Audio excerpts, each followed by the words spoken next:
reminder, and I've just hit the record button. And why do we record? We record so if you missed the module, you can catch up, watch the recording. You also want to hear back on something Max said, some specific part of it. You can open up the recording and jump straight to that and have a listen or watch the case study again or whatever it is. But I'm your program moderator. So my name's Ken Beer. I'm the principal engineer at Safe System Solutions. I'm an avid bike rider as well, out there quite a bit, and do lots of cycle auditing and advice on bike infrastructure and the like. But Max will be doing most of the content, and I will be behind the scenes managing the questions and the comments. And also, if there's any issues that you have in terms of your tech failing or the like, you can get in contact with me. Usually it just works if you close down Zoom and start it up again. That usually fixes most things. But also with the learning management system, which we'll introduce shortly, and other things, administratively throughout the course, get in contact with me, and my contact details are there on the screen. You also see there that there's a little chat, which most of you are very familiar with because Zoom is now part of your DNA. But we do like you to chat behind the scenes. So if you have a question, Max put something up on the screen maybe, and you've got a question about it, type it straight into the chat. Feel free to share it with everybody. There's a little drop down arrow. You can go to everybody or just host some panelists, but nice if we see everybody seeing what the chat is. Pop your question in straight away, because Max might pause and say any questions, and by the time you've written the question, he'll have moved on and I'll be trying to stop him. So pop your questions in as we're going, or make a comment on stuff and I'll feed those comments through to Max. So I'll just sort of stop him along the way and say, oh, Max, we've got a few questions around this and that, and we'll talk about it. If for some reason the chat's not working, you can use the Q&A function. We prefer the chat though, but sometimes some people's firewalls block the chat. And you've got the raise hand there. That is sort of there that we can give you the ability to unmute yourself if you really want to sort of talk something through. There's no ability in Zoom webinar for you to put your camera on at any point. So you can be in your underpants and that's all fine. And but if you do really want to talk, you can do it through raising your hand and then we'll find you and unmute you. Okay, next slide there. And yeah, my contact details again. And this is Max. And Max, I'll let you introduce yourself. Yes, hello everyone. My name is Max McArdle. I'm Project Development Lead at Safe System Solutions. So I've previously worked at the state government here in Victoria, working within the cycling space. Also an avid cyclist as a means of just getting from A to B. So it's just a transport choice for me, not so much an exercise thing or training or anything like that. I just prefer it as a means of getting around.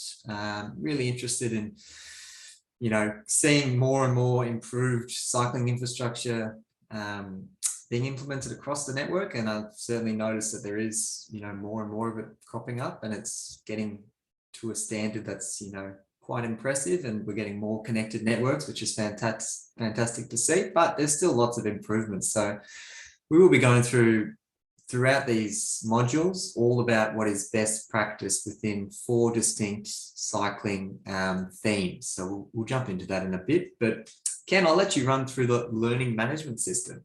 Yeah, thanks, Max. And I actually met Max. When I first met Max, we were writing the business case for a $70 million investment in cycling infrastructure back in the day. That was good times. Good times. Right, the learning management system. So you would have got an email from Safe System Solutions to give you access to the learning management system. You need that for this course. If you do not have that, if you do not have access to this learning management system, you can see a little picture of it there. You need to get that. So you need to send an email through to either myself or Emma or Kathy or anybody at Safe System Solutions. Say I don't have access to it, because within there you have quizzes after each session, which you need to answer, like multiple choice style quiz based on the content of the course, and also you upload an assignment in there. And we'll take you through that at the end a little bit, but just shoot that email off if you have not accessed that. And it's a nice way also to introduce yourself to your other course participants. And it's where we store all the PDFs of the slides, resources, different guides, videos, a whole lot of stuff goes in there as a wealth of information. Make sure you have access. Back to you, Max. Thank you, Ken. Now, it is very easy within these webinars and online sessions to get a little bit carried away in other, emails or other pieces of work that you may have going on. So we've developed this little bit of engagement technique just to make sure that we're staying focused on the webinar. So we've got this sign here, which is what we call Wally the Wombats. For international guests, you may not see a lot of these wombat signs on your network, but they're certainly dotted all across Australia. And we will use them periodically throughout this presentation. And what we'll get you to do is count how many you saw in today's module. So one of the quiz questions for today will be, how many times did you spot Wally the Wombat? And as this line alludes to here, this one is not part of the count. So you're currently at 0 Wallies, but you will see him crop up across the slides today. So make sure you've got your eye out for good old Wally there. In order to pass this course, we do have some competency requirements. One of them being we require all participants to attend each of the webinars, whether that's viewing the recorded session or attending live. We obviously recommend attending live so you can ask any questions as you're going through all the content, so we can, help you through that. Another competency requirement is completion of all the set tasks. So that's the quizzes that will be online within the learning management system that Ken showed earlier. Exercises and assignments, and there is also a site visit as part of this course as well. So that will be required to be conducted by yourself, and we'll hop into that later next week once that assignment has been set. So just a heads up that there will be a site inspection. We also do have this minimum pass mark of 80%, and that may sound quite high to people today, but we give you all the information and all the tools required for you to be able to achieve that pass mark on all your quizzes and assignments. You've also got up to 3 attempts to submit each of those coursework. So if you aren't getting the marks that require that minimum 80% on your first attempt, please do reach out to either myself or Ken. We can have a chat about where you may have misinterpreted something or not used the correct reference, which may have led to that reduced mark. Because we as teachers and educators, we also want you to be able to confidently pass this coursework. We don't want to be seeing anyone, not achieving that 80%. So we want to see it, and we hope that we can give you everything you need to achieve that as well. Okay, that brings us to today's agenda. Before I get stuck into the coursework though, I'd just like to do an acknowledgement of country. So I'd like to pay respect to the elders past, present and emerging on the varied lands that we are gathered on today. And it is varied lands. We've got participants from Western Australia, from all across the eastern seaboard, Queensland, New South Wales, Victoria, and as well as across the ditch in New Zealand. So it's lovely to see that we've got this nice different exposure from different jurisdictions all joining us. We reference lots of different guidelines from each of the jurisdictions, so we don't really have a focus on one jurisdiction is, this is how it should be done, and everyone else can fend for themselves. So you'll see throughout the slides over the next couple of weeks, we do use resources from New Zealand, from Australian states and territories, as well as from international jurisdictions as well. So don't feel like you're going to get left out if you're not from a particular jurisdiction. We like to make sure that we're kind of across all of those different requirements. So if there's anything that you do if you do have any questions, as mentioned, please do chuck them in the chat because we love to hear any feedback. But let's have a look what we'll be discussing today. So it's going to be focused on off-road facilities. So these are generally considered the gold standard for cycling infrastructure. If you can fit an off-road path, a shared path where cyclists are taken away from general traffic, that's a big win for cyclist safety. In terms of the amenity for cycling, making cyclists comfortable, this is really, this is the top tier. This is what we should be aiming for, where we do have a road reserve that allows that. And we acknowledge that, that isn't always the case, but where we do have that facility, we should really be proactively trying to get this type of infrastructure in there. But there are still things that make an off-road facility, either a good standard or a best practice standard. And that's what we're going to be really drilling through in today's session, just aiming for what would be considered best practice and some of the elements you'd need to consider in order to get a high level of service within your cycling infrastructure design. So particular elements we'll cover off is the path width, gradients, how do you actually manage hazards, sightline requirements, and fencing is a big one. We'll also discuss when a shared path or an off-road facility does need to cross a road, how is that interaction managed? So we want to make sure that everyone is aware that cyclists are crossing there. And we also want to make sure that cyclists are aware that they are crossing a road. So it kind of goes two ways there. And we've got to make that conflict point as obvious as possible and as safe as possible for both road users. The final chapter that we will be discussing today is where shared paths cross other shared paths. And this one perhaps doesn't get spoken of quite as often as the other two chapters because it's maybe more intuitive, or maybe it's, just kick down the street a little bit, someone else's issue to deal with. But this idea of wayfinding signage and, communicating to cyclists exactly where they are on their route, where they need to go to access, major activity centres like a town hall, a railway station, etc. Making that as obvious and plain as possible, as opposed to just ending things and letting cyclists kind of pick their own way. So it may sound pretty straightforward, but it does need to be considered. Okay, so we will talk about shared path design in today's conversation. And we've got this first example here where this is along an esplanade.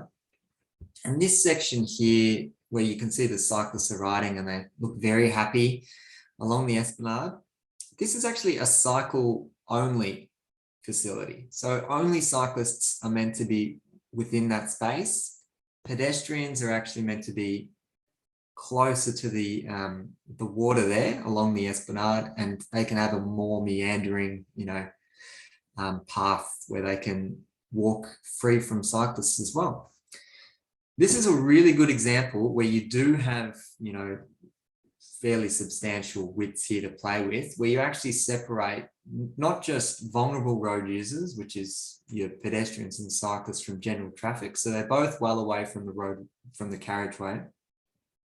But you also separate cyclists from pedestrians. And the reason that's such an attractive feature to have is because not all cyclists will be traveling at an ambling pace. They may be commuting, they may be training, they may, just want to get to their destination faster.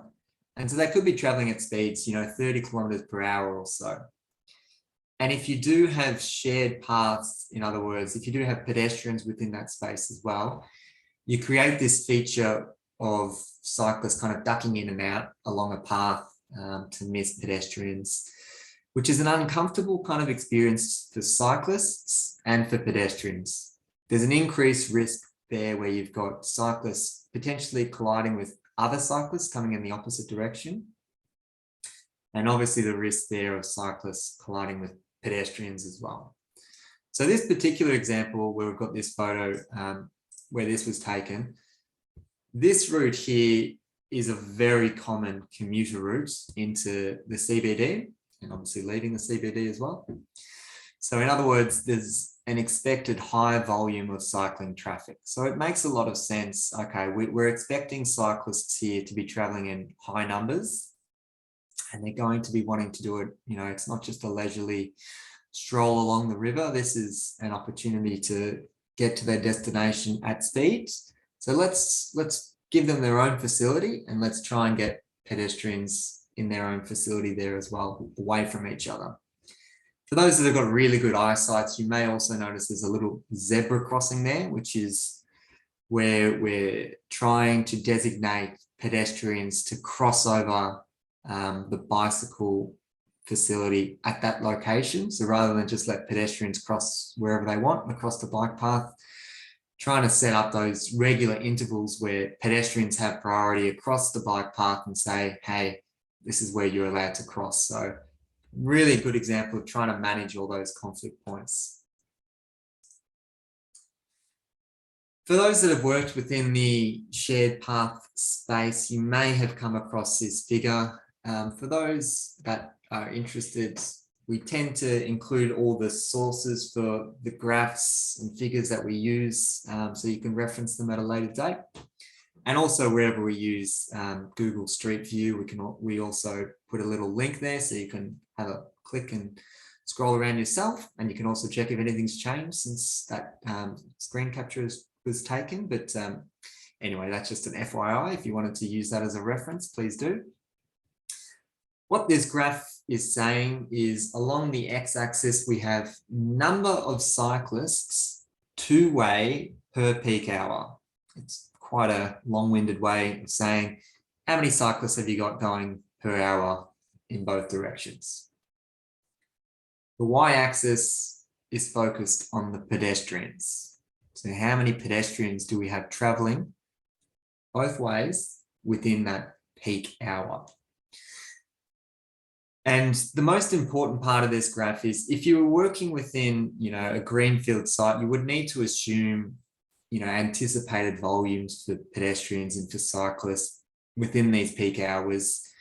And I would always be, hoping that we're going to see continued increase in both of these mode choices, as the idea of owning private cars is becoming, perhaps less and less enticing, given congestion and the ability to park, particularly within metro areas. So we should be starting to see that these numbers for pedestrian and cyclists increasing. So if you were to do any modeling, perhaps be a bit more optimistic or conservative in your estimations. But what we're seeing within this graph here is a 3 meter shared path, which is basically a standard. That's a very, very common width that is applied where pedestrians and cyclists can share the space, a 3 meter width. It's really only appropriate where you've got relatively low numbers of pedestrians, and also, as soon as the cyclist volumes start to increase, then ped volumes have to be quite low. So I would anticipate a lot of our current network across Australia and New Zealand would, with existing 3 meter shared path, would actually see higher volumes and wouldn't be actually meeting the criteria within this figure. So it is a good starting point. We can also look at what the general narrative within this figure is telling us is, as our number of cyclists two-way increases and the pedestrian volume increases. So right in the top right corner of this graph, what we're actually asking for is two separate facilities, a 4 meter bike path, a 4 meter footpath. So we're no longer suggesting a shared path, regardless of the width of it. We're actually suggesting an exclusive pedestrian zone and exclusive cycling zone, similar to that image that I showed in the first slide. So this is a really good starting point to determine what the general cross-section of your shared path or off-road facility should look like. And granted, this all needs to be taken into context with the land that is available. There is another diagram that's also used within the Austroads report. So this is, Austroads Guide to Road Design Part 6A. And they use the terms local access path, regional path, recreational path. And they're pretty loose about what each of those things mean. I will take you through one by one. So local access path, you would anticipate low volumes of pedestrians and for cyclists, but you can see the width that they're mentioning there, a minimum of 2 meters. In this picture, we illustrate this is actually what a 2 meter path looks like. And once you put in your furniture, you've got your posts there, you've got a utility pole there, that narrows things even further. You've got a fence on this side as well. So you're squeezing cyclists even more. And you can see 2 people walking side by side. A cyclist cannot overtake them. A cyclist cannot come the other way and, you know, safely meander around them. So this idea that a 2 meter facility is acceptable for a shared path should be, I suppose, questioned at an early stage, because it's not providing a good level of service for pedestrians or for cyclists. You're kind of losing out both, you know, forms of transport there. So this one is not a very good instance of a very good example of how a shared path could look. A more regional path, this is where you could see, you would see relatively higher numbers of both pedestrians and cyclists, and which then in turn goes to the increased width as well. So that 3 meter figure, as I touched on before, very common cross section that's used, very common width. The way that the Austroads kind of describe what a regional path is, it's more kind of, it does have a strategic function. So it would connect people to particular points of desire. So it could be the train station, the bus stop, the shopping center or stuff like that, but doesn't have that same, you know, commuter kind of aspect to it as well. So it doesn't have that high level of fast cyclists traveling through that area. Similarly, a recreational path, what you would expect within that kind of environment is adjacent playgrounds and areas where parents with prams would access. So it's could be seen as like a leisurely stroll. That's where you'd take it. But I would recommend, if there's some pretty loose definitions in the Austroads Guide to Road Design that defines these, but they're still open for interpretation. So it's not an exact science saying that, oh, that facility is called a local access path, so I have to give it 2 meters and that's it. We would always encourage, consider what the expected use of that path is, and you know, try to maximize that width, because it just plays a massive impact on both the safety and the overall attractiveness of that facility for cyclists and pedestrians. I'll hop into gradient now. So myself, I'm not an uphill cyclist. I will actually actively avoid routes that have hills. I'm just not built for it, I guess. I much prefer a nice flat surface, and if there's a really steep incline for many meters, I'll probably just avoid taking that route altogether. And there's probably other cyclists out there. I wouldn't say I'm alone in that regard, but this is a graph that kind of calculates that sentiment and puts it into this form where, if you were to analyze what would appropriate grade versus the length of that grade, that's what this graph is telling us. So once again, this is from the Austroad Guide to Road Design Part 6A. And yes, an e-bike. I love an e-bike. Once you've tried the e-bike, there's no going back, really. It changes the opinion of cycling, and you ever wonder why you bothered, you know, putting in all that muscle power when it's just so easy to flick a switch and it just straight up the hill. Anyway, so, and that's another point as I go on a different tangent, but I'm always interested to see how these types of graphs and figures, will they be updated once we do see, you know, the fleets of the cycle network change, and maybe it's no longer a 10% e-bike patronage rate, it's a 50 or 60% people are using e-bikes. Would that mean that this requirement to achieve a certain uphill grade isn't as relevant because everyone's got an e-bike anyway? But anyway, that's just a philosophical thought. We'll have a look at what this graph is saying here. So along the x-axis, we've got our gradients. As we're increasing the gradient, that's just saying we're getting steeper and steeper and steeper. Along the y-axis, we've got our length for the gradient. Main takeaway here, for those that are not really into the design space, don't want to spend too long on this. I just want you to get the broad concepts basically. But what we're seeing here is as our gradient increases, as we're coming further along this x-axis, you can see that my length of the gradient is going down. So that's that curve. That's what it's showing me. So if I've got a really steep grade of 10%, I've just done a little circle there. You can see roughly that length of the gradient needs to be about 10 meters long. If it's any further, it just won't be an attractive facility. Cyclists will go elsewhere and they won't use it. That's kind of what this is telling. And you'll also notice there's these dotted lines, which are saying it's acceptable, but we should always be aiming for the desirable. So there's two different thresholds there. The other thing to think about with gradients, so that's only talking about the uphill.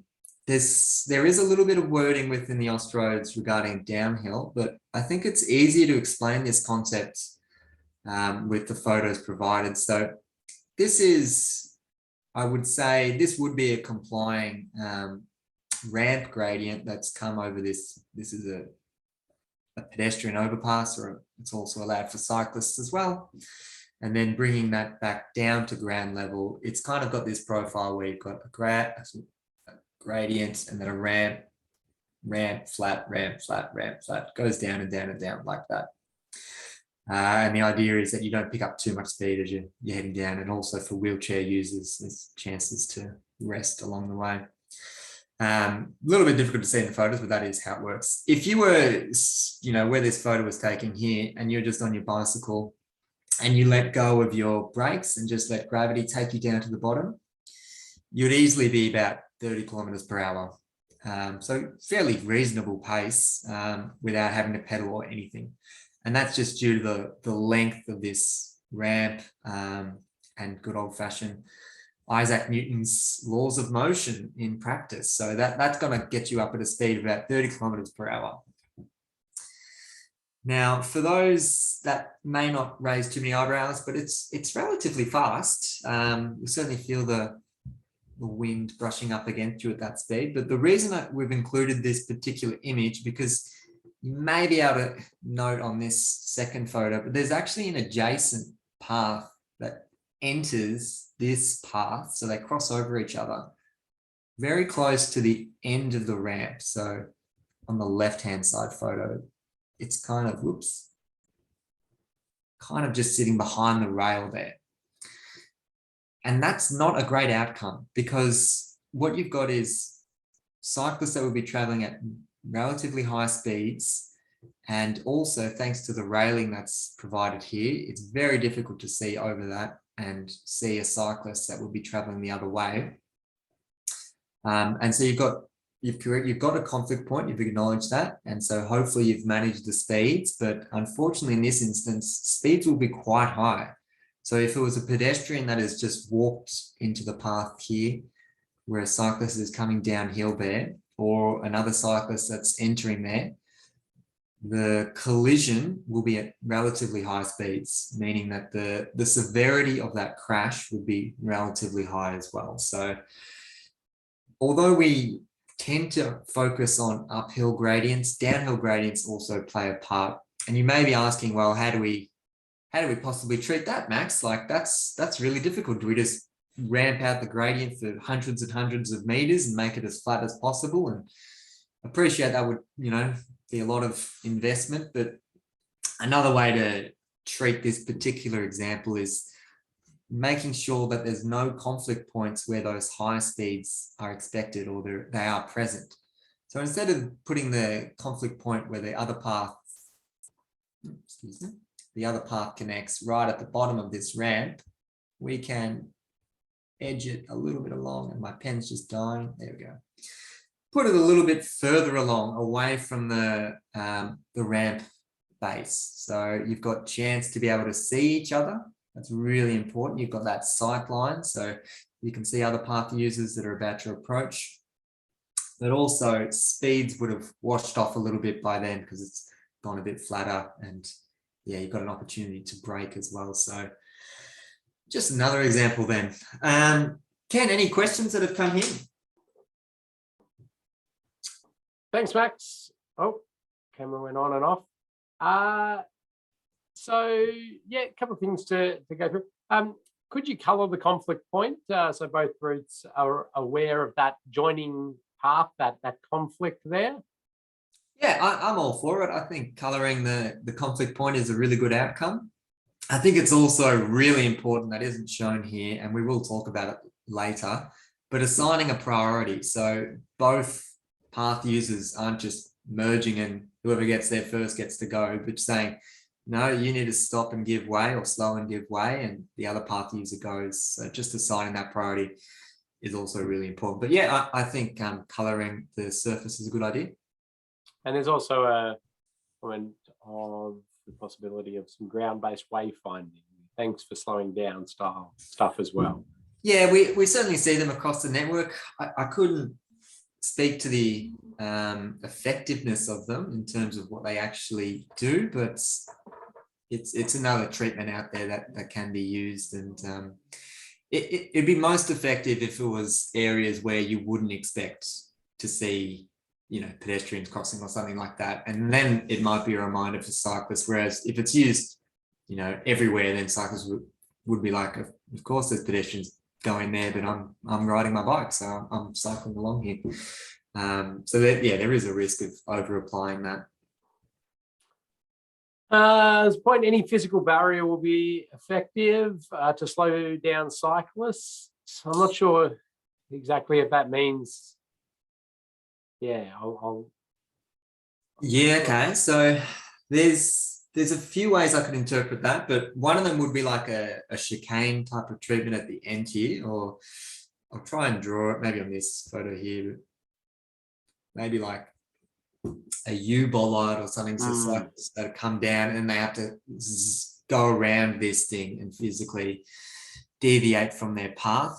No doubt that will slow cyclists down, but no doubt that will also result in some pretty nasty injuries as well, as cyclists fail to see it because there may be another cyclist in front of them that's traveling at speed, and they didn't know that thing was there, and then they go over it. And we talk about bollards later in this presentation as well. So personally, not a big fan of them, as I think that they do a lot more harm than good, basically. And so we should try and limit them. But another example of a barrier, not quite a barrier, but something you could consider within this space, I might just get rid of that, is just providing like a little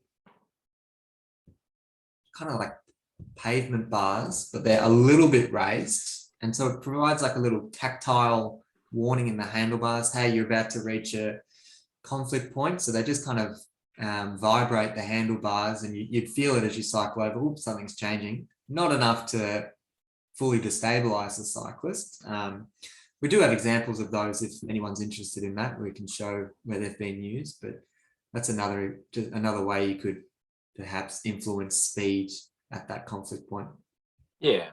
So I mean, these are all things we're talking about are sort of that retrofit style stuff. I mean, the ideal obviously would have been to design this, which isn't that old, from the start in a better way, with those two paths joining in a form where there's not that need to do that, and it's clear on the priority. And Cole made a good point in here about, so well, the lower path is it just starting from that intersection? If so, they'll be going slow probably, so that sort of factors in. But I think then, because of where they're coming from, to give them non-priority, I suppose, isn't such an impost, because they haven't, they're not up at speed riding and the like. So I think some geometric realignment of that entering path and clear priority would be a pretty good way to go. And I'm not sure if you're going to talk about sightlines or further, or Not on this slide, but we do talk about sightlines a bit later on. we'll get to that. Yeah. But good to see some questions and comments coming in. Keep them coming. Max, continue. Wonderful. Thank you very much. Okay, before we hop into hazards, just wanted to show this figure here. This one's actually taken from the New South Wales guidelines. There's actually slightly different figures shown within different jurisdictions and different, and the Austroads paper as well, that shows the clearance requirements for cyclists. This is the one that we've picked, which is perhaps more conservative, but it's a good one. So I would recommend using this one, but whichever jurisdiction applies to where you're working would be a good reference as well. But what we're saying here is an operating width of 1 meter, which is, if you get out a meter rule, it's not a lot of space once you're actually sitting on a bike, and handlebars are about 750 mil wide. So you've got 125 mil either side of you before, things can get a little bit within your space. So it's not a lot of room to play with. The other important things to notice are the clearance from the edge of that operating width to any hazards. So it could be a wall, could be bollards, trees, utility poles. I just want to circle the 0.5 meter being desirable. That's pretty much standard across jurisdictions as well as within Austroads. The 0.2 minimum, not as common to see that, and that would really only apply to something that is, if a cyclist were to strike it, it wouldn't result them in falling off their bicycle, and that could be a cycle-friendly fence. So that's where you may get that reduced minimum.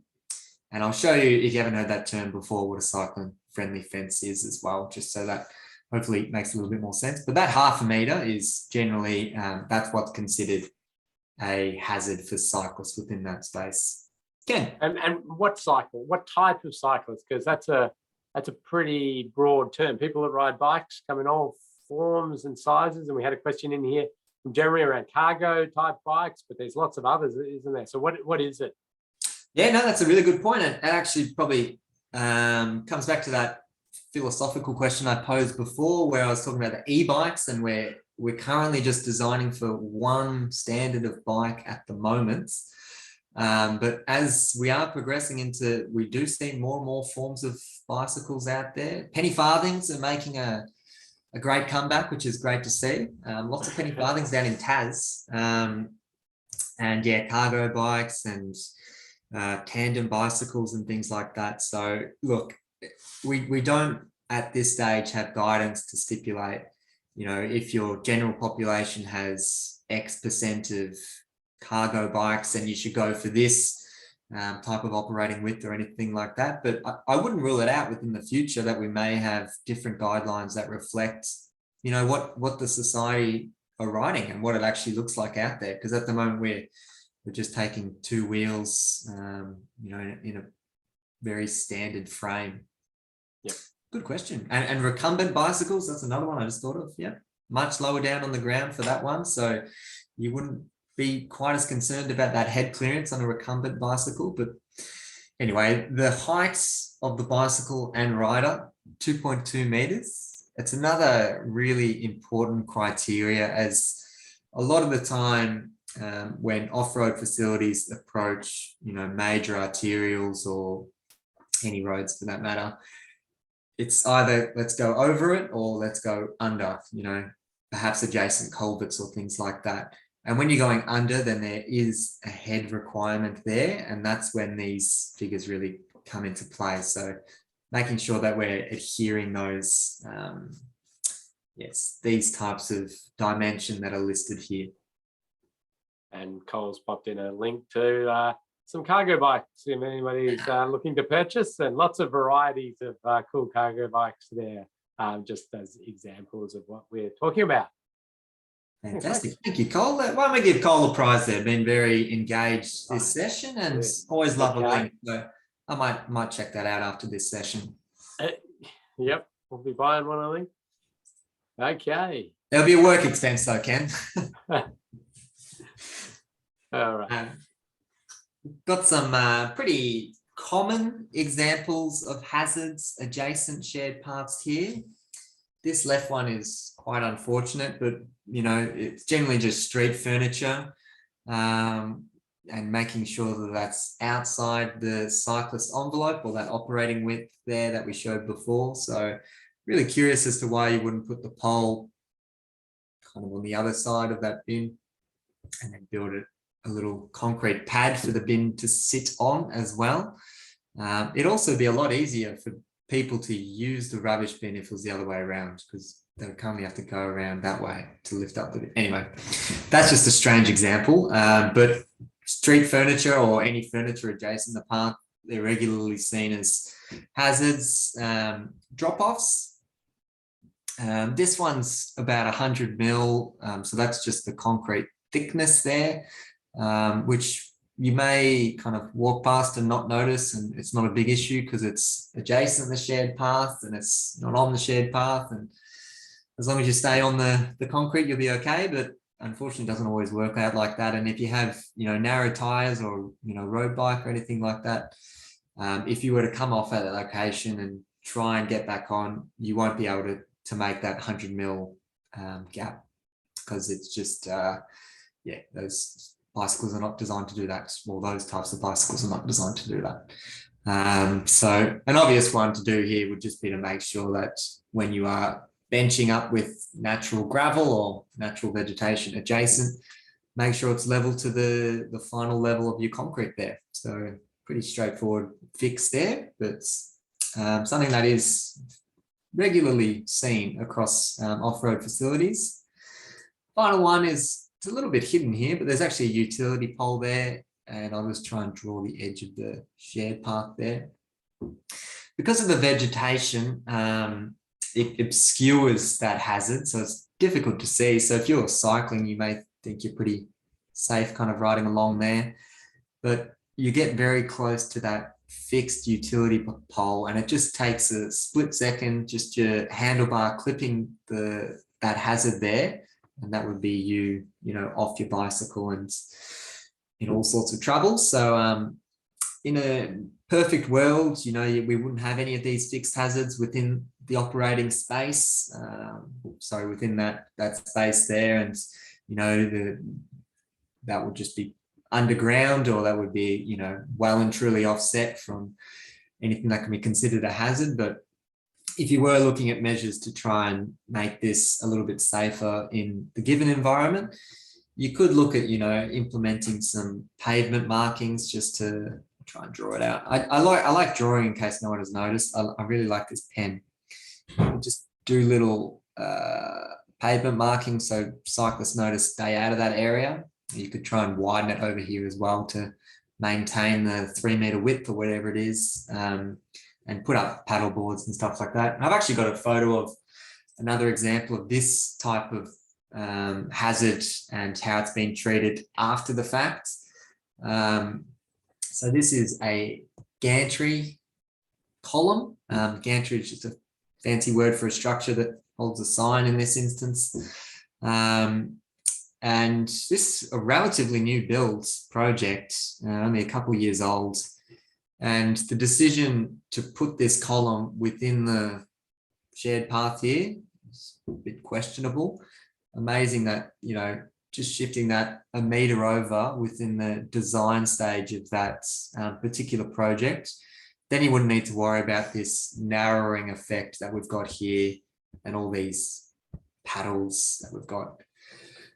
Not trying to say it's the worst thing in the world, but you know, if you're in the design space, it's awesome to be able to tackle these problems and, you know, eliminate it as a risk rather than trying to make something a little bit better, because there's still a risk there of, yeah, striking another cyclist or striking that hazard. As mentioned, I was going to touch on sightlines, and I just love sharing this slide because I love mathematics, but also just as a reminder for any designers within this space that there are actual sightline requirements and calculations for cyclists specifically. So you anyone involved in this space, may remember safe intersections, sight distances, and approach sight distance, and all these different sight distance calculations, and they're all orientated around either heavy vehicles or general traffic. Well, cyclists, they get their own calculations as well. So there you go. Just a reminder, if you are within that space, to jot those down. They look fairly impressive, but they're very, very similar to the other sight distance calculations. I won't spend too much time on them. Appreciate not everyone would be using them on a day-to-day basis, but just a reminder for those out there that cyclists do get their very own brand of mathematics within this space. And when we talk about sight lines, we talk about horizontal, so the ability to see any hazards at a horizontal level, so within that plane there, so turning left and right, and also on a vertical, so it's up and down, so you can see both horizontally and up and down, and everything within your line of vision, you can spot any oncoming hazards.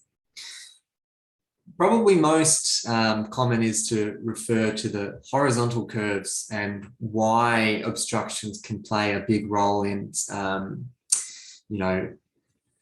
increasing the risk for cyclists colliding with, other cyclists or any objects or hazards and such.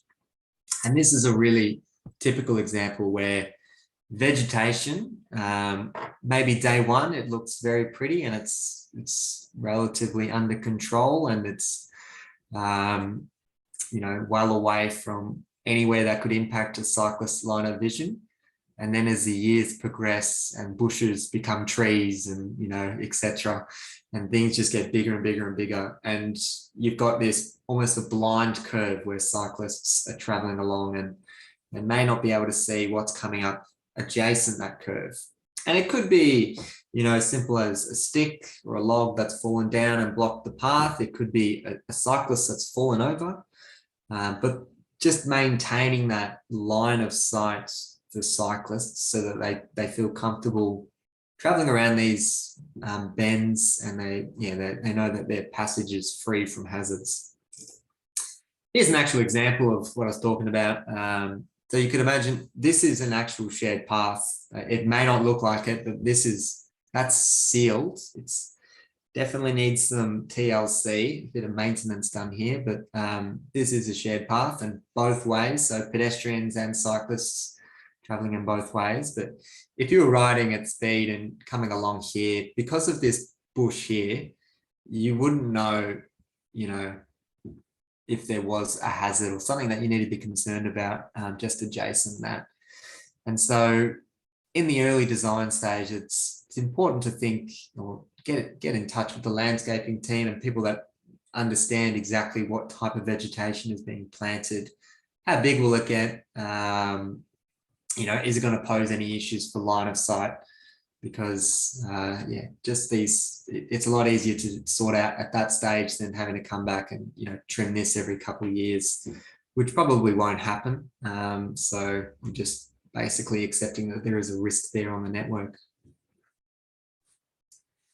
Another really common feature within the shared path design that we often get asked at Safe System Solutions is the requirement for fencing, and in particular cycle-friendly fencing, which is a big mouthful, but there is a particular feature that makes a fence cycle-friendly and not, which I'll show an example of. But there's also like two tiers of fencing, which is, it seems like a strange, making an easy matter ridiculously complex, but it does make sense as I stepped you through it.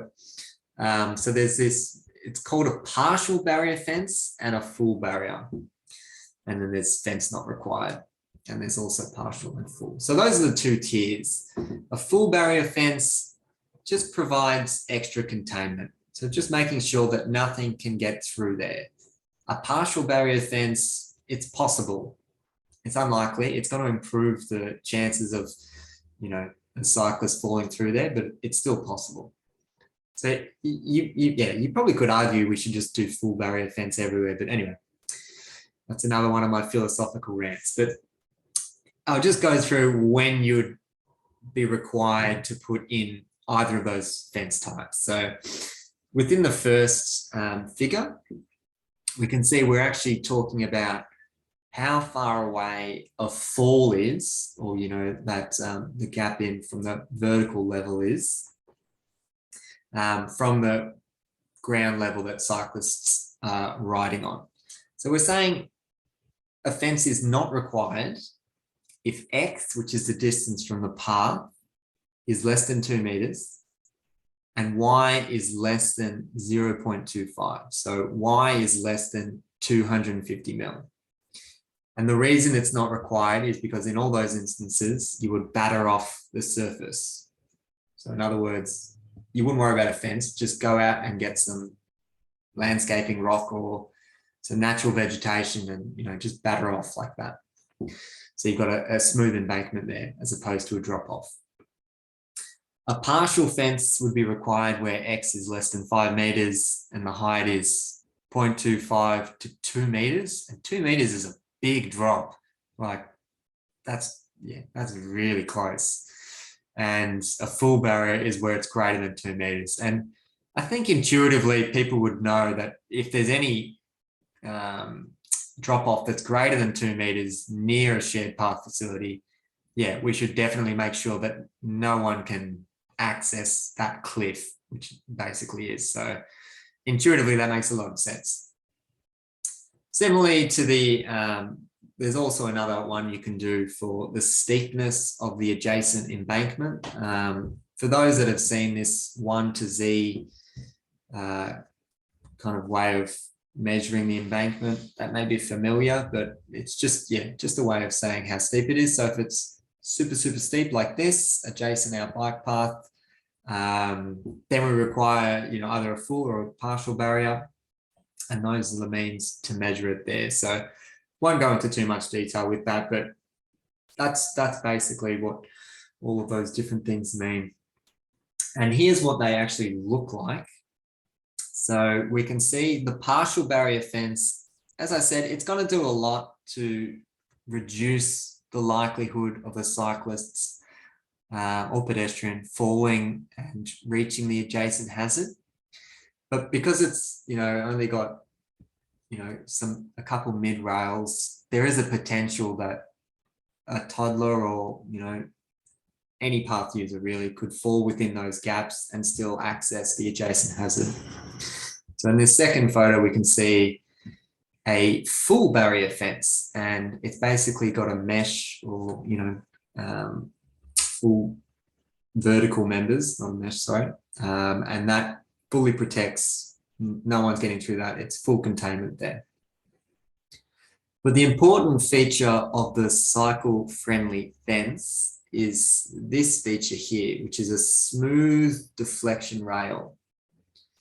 And the reason that's so important is because if you have traditional, say, like chain wire mesh fences, or, you know, posts that have bits jutting out, all of those present a snagging risk. This smooth rail, the way that it's been designed, and the height that it's at, as you're cycling along, that smooth rail will collide with your, you know, from your wrist to your upper arm there. In other words, it's not going to hit your handlebar and make you twist and come off your bike. Instead, you're going to collide with a rail along your arm and give you an increased chance of maintaining your, you know, stabilized state. So you're not going to fall off. So it's got a definite design intent to make sure that, okay, if cyclists do crash into me, I'm at least going to be at a suitable height where they can stay on their bike and not go over or not fall off their bike. And it is amazing how many shared path facilities we have across the jurisdictions that do not have this feature. But it's something that we can certainly make sure that going forward in our future designs that we, you know, explicitly state there needs to be cycle-friendly fencing whenever we have shared paths, because just that simple design feature can be the difference between someone staying on and someone falling off. Walter, I note that you just popped in a really good question. Are kids' bikes lower than that? That's spot on. I would agree with that.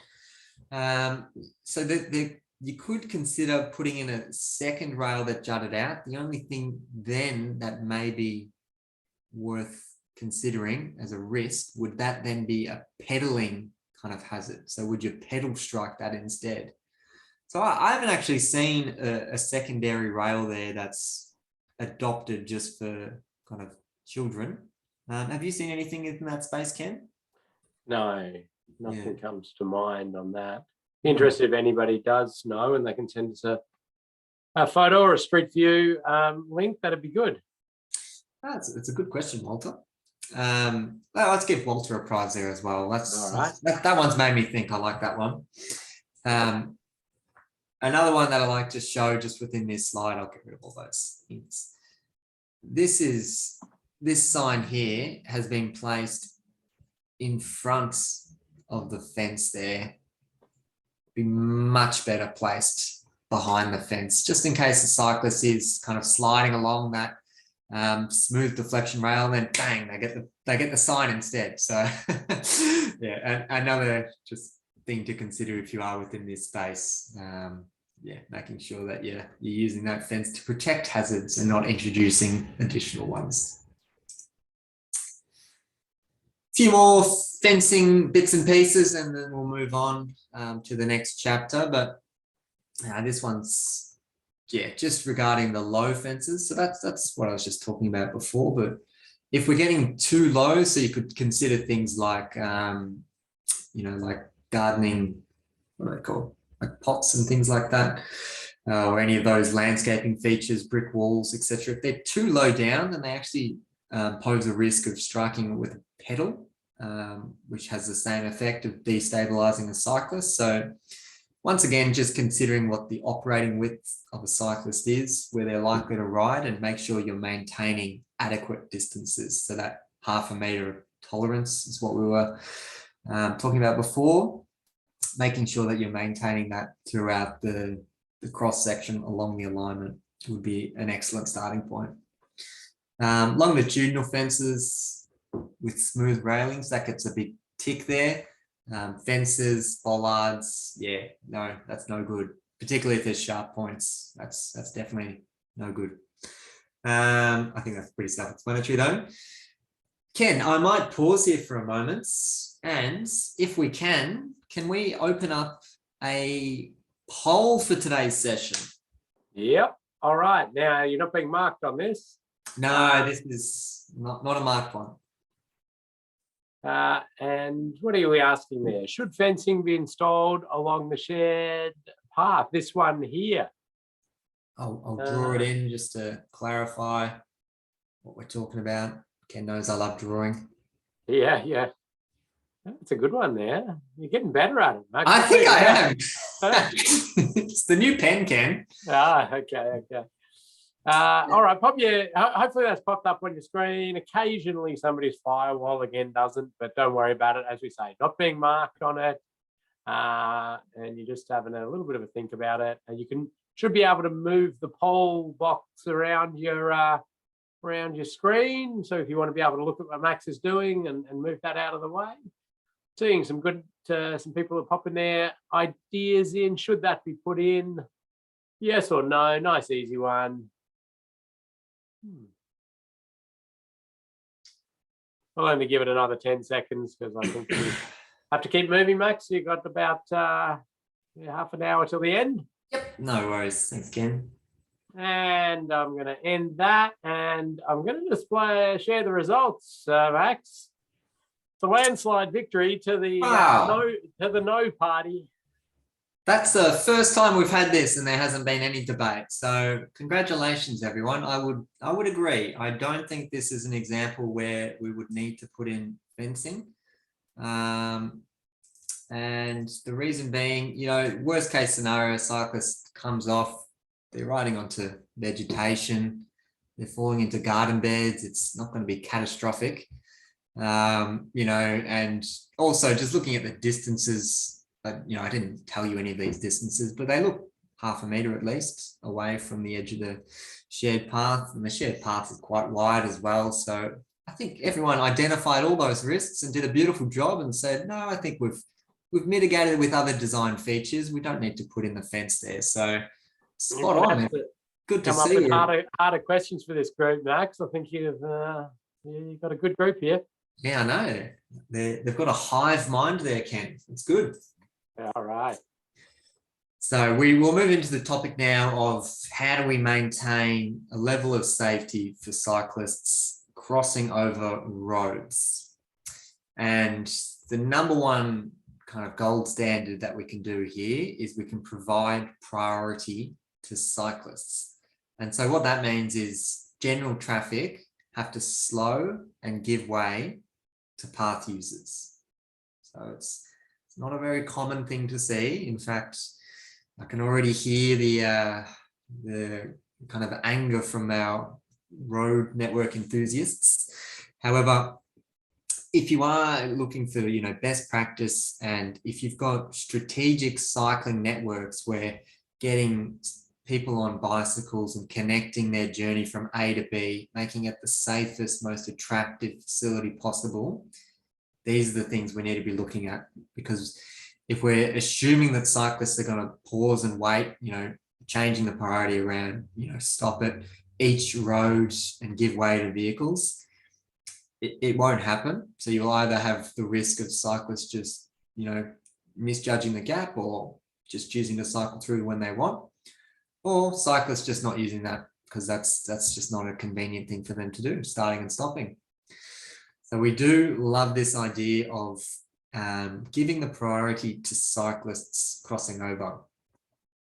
And you'll see also within both of these features, the crossing facility, so that you can see it's coloured, but the other feature is they're both raised. So they're both physically raised from the road level. And that's another really important cue for drivers, because drivers will know when they have to slow down for a speed hump. They know that feeling. They know, okay, I got to slow down here. We can also have that safety benefit associated with, okay, there's cyclists coming, I need to slow down here.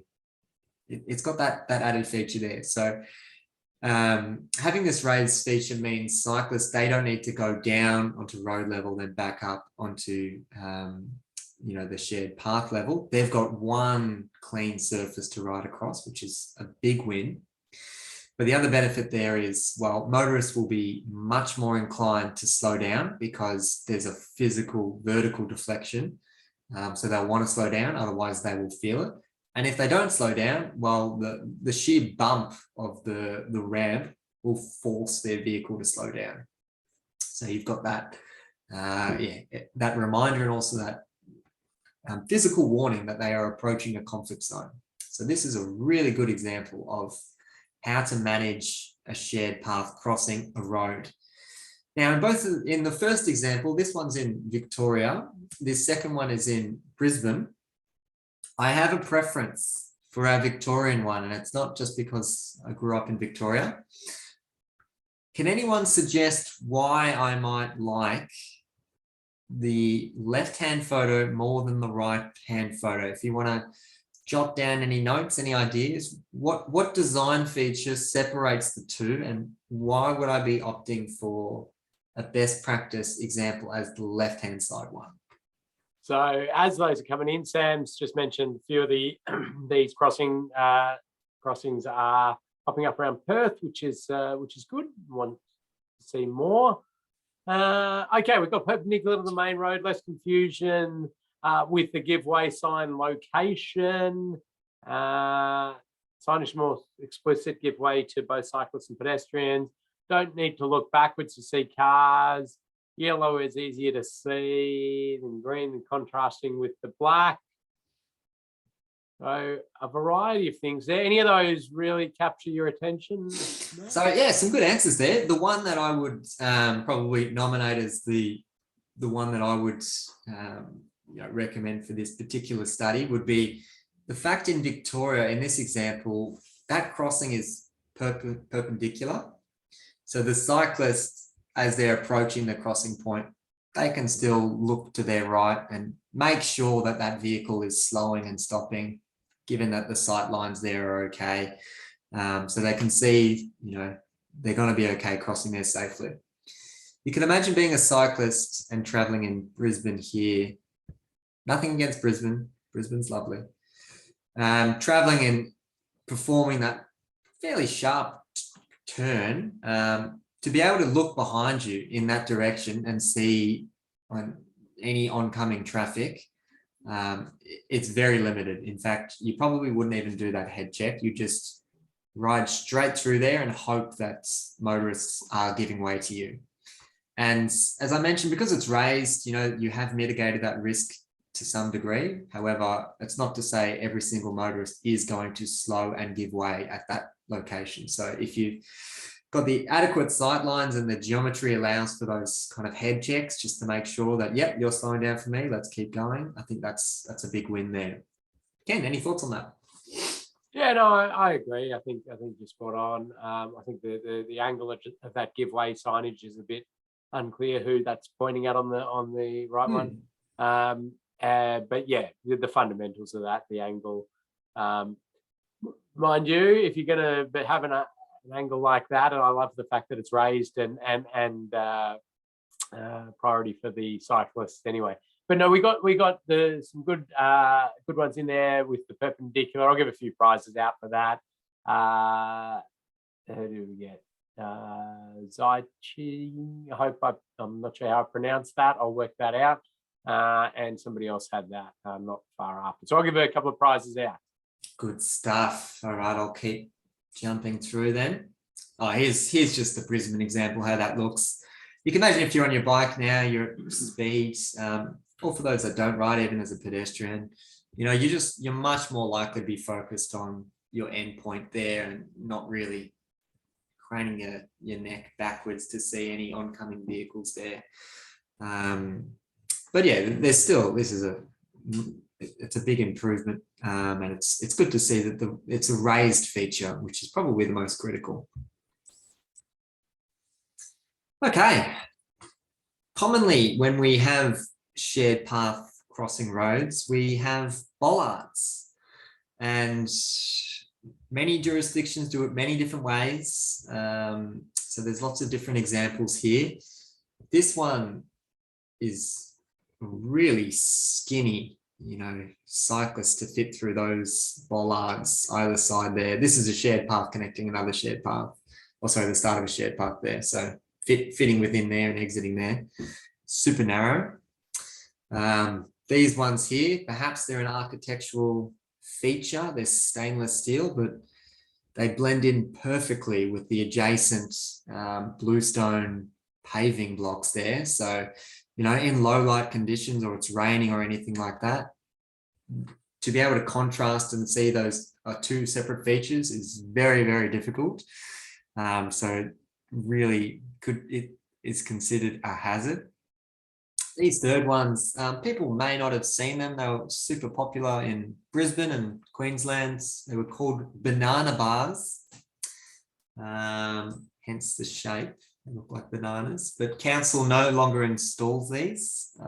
You can see that they narrow the gap there quite intensely. And council's actively replacing each of those sites. So you probably may not see them going forward, but a curious design choice once upon a time. I like the name, at least, banana bars. That's cool. I've got a few more bollards. I can talk about bollards all day, so I've got to keep going along. Otherwise, I'll be stuck here all afternoon. These kind of wooden features as well that don't really, they just split the path in two, but what are they actually trying to do? The chicane treatment that I spoke about before, or the U-bollard, that one's in Hobart, that last one. All of these are very, very common. You'll see them across the network. The heritage status of the banana bars. Oh, I hope not. That would make things very difficult. No, I'm not sure they've been around for that long. Maybe they have. I hope not. But they're certainly starting to get rid of them in Brisbane. The first thing I would say is, if you're working within this space, is really consider if a bollard is actually required at all. Because some of the times, there'd be other features there that would stop a vehicle entering that space. So for instance, you've got street furniture. You could put bollards on the outside of the shared path as well to help, reduce that risk of vehicles entering that space. If you do require maintenance vehicles or, garbage collections or deliveries to enter that space, and that's why you need bollards so they can lift it up and then drive through, then lift it back down.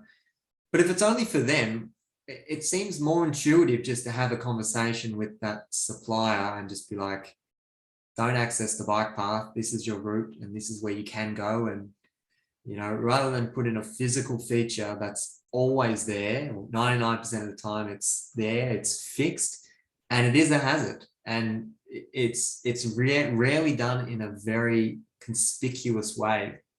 I've got an example of one actually.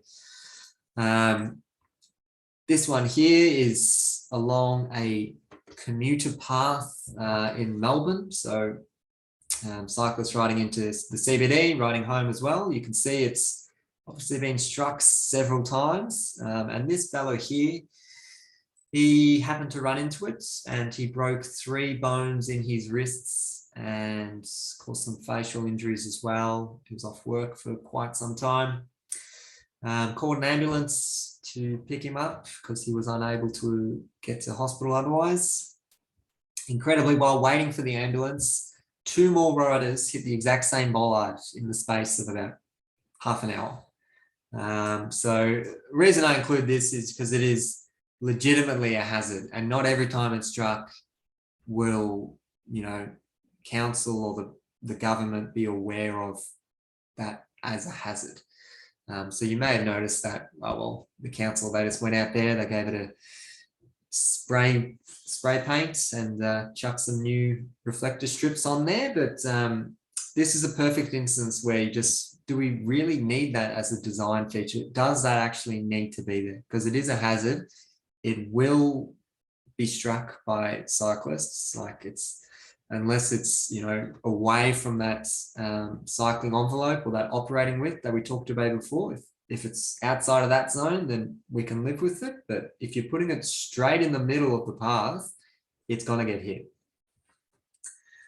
So if we've decided that there are instances where we need to include some type of prevention methods to make sure that vehicles cannot enter, this terminal approach would be considered best practice, where you're actually using, vegetation, which is another awesome thing to be including. Let's green up these spaces, make it more enticing for path users to access there as well. So you've got this lovely threshold and separating the path movements there as well. So it is widening that facility a little bit, but these do a much better job at making sure that cyclists aren't hitting a fixed hazard. They've got some lovely vegetation there instead, and you can put fences outside of the operating width of a cyclist there. So I've got one example of how this has been used kind of in real life. And the interesting thing about this example is these are actually solar panel lights as well. So they light up in low light conditions. So it makes it even more obvious that there's a fixed hazard there, which makes things a bit more obvious. But yeah, the critical thing there is, just really question whether or not a bollard is required, because all too often it's just put there without too much thought as to how cyclists will be interacting with that. I've got a question here from Sam. Are some of these bollards meant to prevent other users? Mopeds and such. I had this conversation recently with an LGA regarding bollards and little cut-through lanes. Yeah, I would agree with that. Some bollards are meant for that purpose, but if you're looking at shared paths, generally probably wouldn't have that same as that laneway cut-through function that you were talking about there. And if you were trying to get mopeds off shared paths, I'm not sure any type of bollard, because mopeds still have quite a narrow width. So they'd probably be able to sneak through those bollards anyway. Ken, any thoughts on that? I'm just looking at the marvel that was put in there as a link by somebody who I've got their username, not their name. I'll work out who that is, but I'm going to win a prize for that. I'm sure people have clicked on the link there, or I'll share my screen, Max, so you get to see it as well.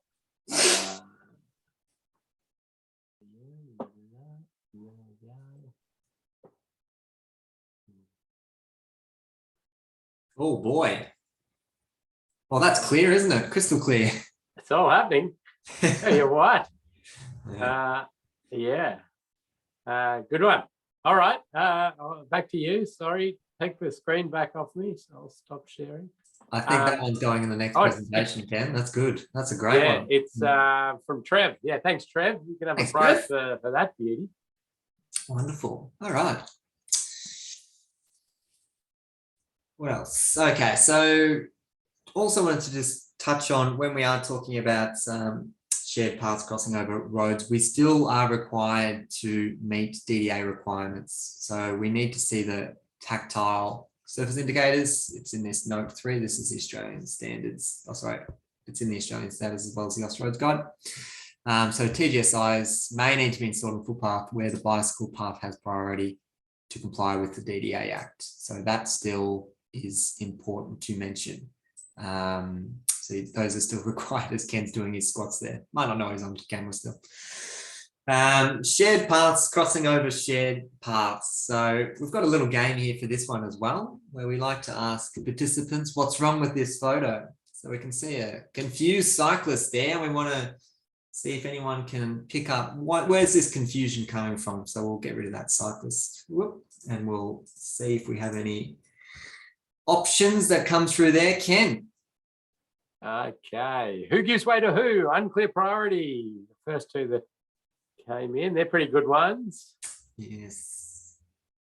Yeah, priority is the flavour there. So first one in, Justin. Yeah, we might go first one in there, Ken. I realise I've got a few more slides to get through and then I'll hand over to you. So, and Jeremy's gone wayfinding as well as a yes, fantastic. Yes. So spot on with those assessments. So in terms of the priority, just to make sure everyone's clear on what that means, we want to assign one leg as the priority leg, as in they can just keep cycling through, which in this example I'm saying is this one. That decides to go a bit strange. And then on the minor leg or the other leg they're approaching, they would be required to slow down, give way. So you can manage that by installing give way line markings, similar to what we do on the road network, and also installing signage there as well. Just the little signs for shared path size A. But that's a really good way of managing that conflict point there. Otherwise, it is a free-for-all and no one really knows who should travel where and when. And the wayfinding signage is spot on because you don't really know which way either path goes. And this is a real life example where I was cycling one day and I had no idea where I was supposed to go, and I had to get out my phone and get off the shared path and get into Google Maps and work out exactly, all right, well, that forklift goes there. And it's just, it may not sound like the end of the world, and it's not necessarily a safety concern, but it does add to the attractiveness, the amenity of it, just creating a path that is clear, it's consistent as you're traveling through there. It makes a big difference. So, and it's something as simple as some signage at a fork, no less. Yeah, it's something that should be considered as part of any design going forward.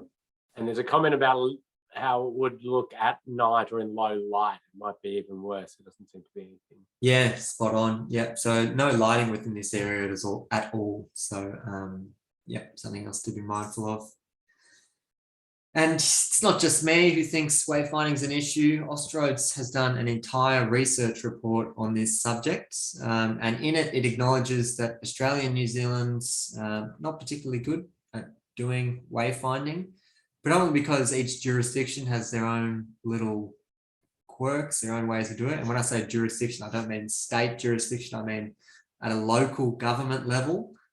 Each particular jurisdiction will do it their own way, and we probably could be better at just keeping things consistent. So in other words, if you were traveling along a shared path and it went for, say 50 kilometers and it passed through 3 different local government areas, currently you would probably have different color signs, you'd have different font, different destinations that are shown on the signage.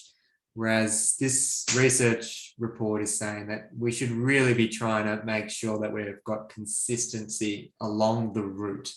So maybe like in an ideal world, every single route would have the exact same, street sign, font and format and everything like that. But until we get there, at least every route, so every from A to B, each corridor should be consistent.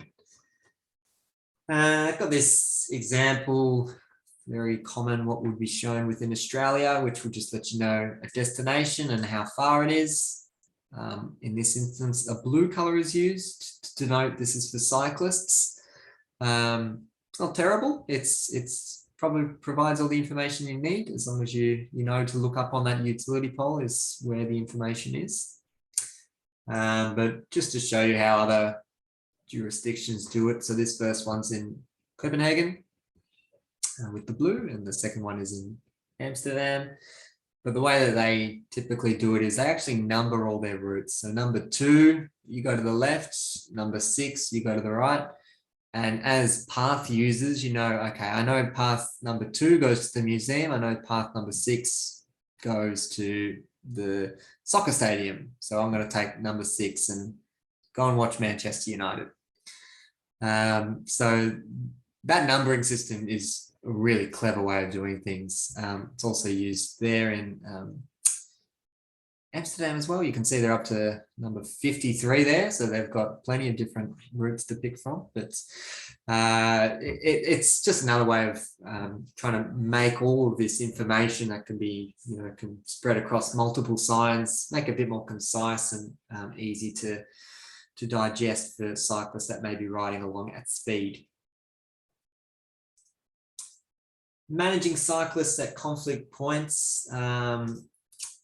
As we touched on earlier, actually, these are certainly not uncommon, but having these little pavement markers on the ground just to say, hey, there could be pedestrians within this space, slow down.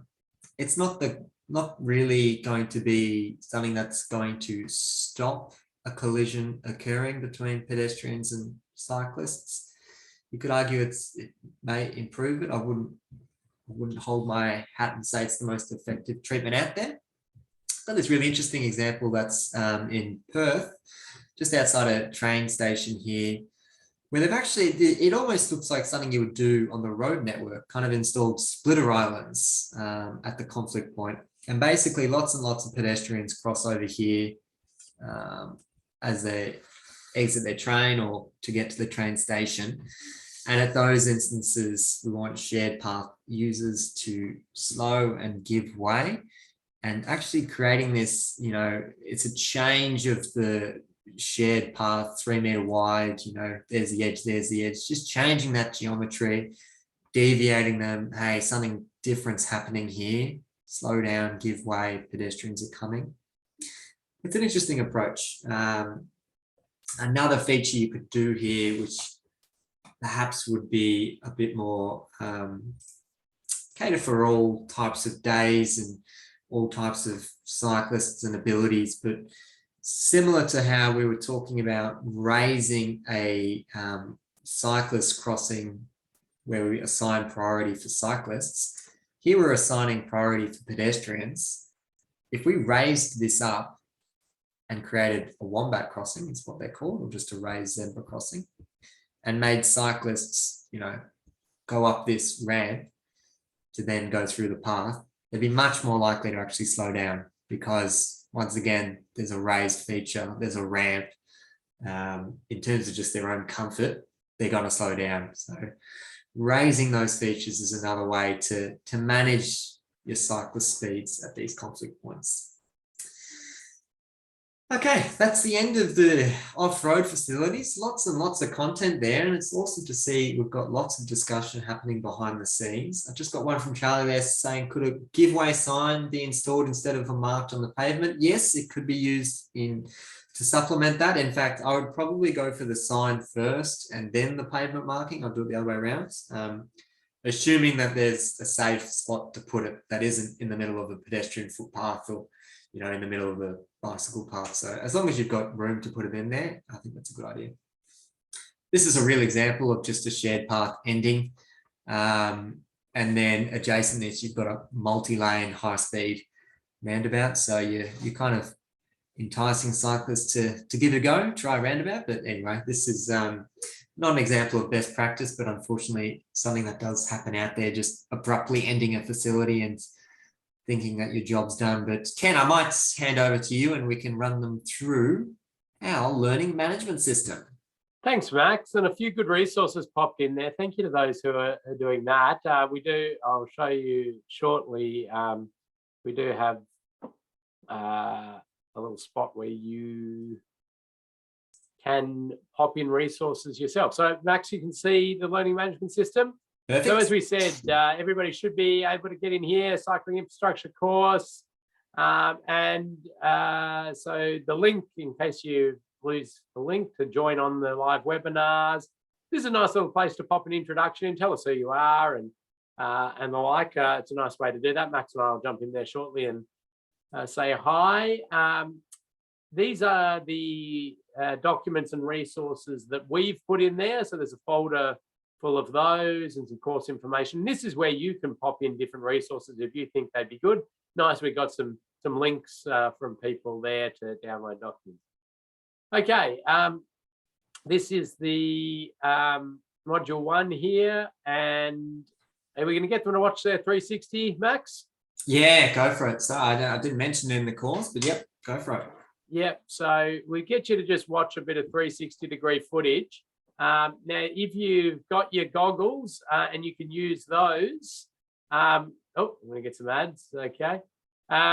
If you've got some 360 goggles in your pack, you can wear those. If you didn't or you can't get those to work, you can just do it on the desktop. So you should be able to just scroll around, look everywhere, have a look, and then here come Max and I. We'll have a bit of a chat to you there. But yeah, have a go with the goggles that came in your pack, and you'll ride through some different facilities after we chat to you for a little bit of time. So that's that, and you do that to prepare for the start of next session where you will, Max will ask you some questions about the different facilities that you rode through. Okay, so that's that. And the other thing in here, let's go back, come on, is the quiz. So we just get you to jump in there, attempt the quiz, and you just get a series of 9 questions in this one, it looks like, or 10 questions, and you select your answer and keep going. So fairly straightforward, fairly self-explanatory, but get in contact if you're having any trouble. Have a look at the 360, have a play around with your where you put your phone in and you play it in 360, see if you can get that to work. It's a bit of fun when you do get it to work. You kind of can feel like you're a little bit on the bike, which is cool, and get to ride through some infrastructure. Have a look at that before next session, do the quiz, and we will see you. And if you get in a little bit early, we'll do some trivia and you can win a prize before we even get started. Thank you. Wonderful. We'll take any other questions. We'll start next session with anything we missed. Wonderful. Chat then. Bye. Thanks. Bye.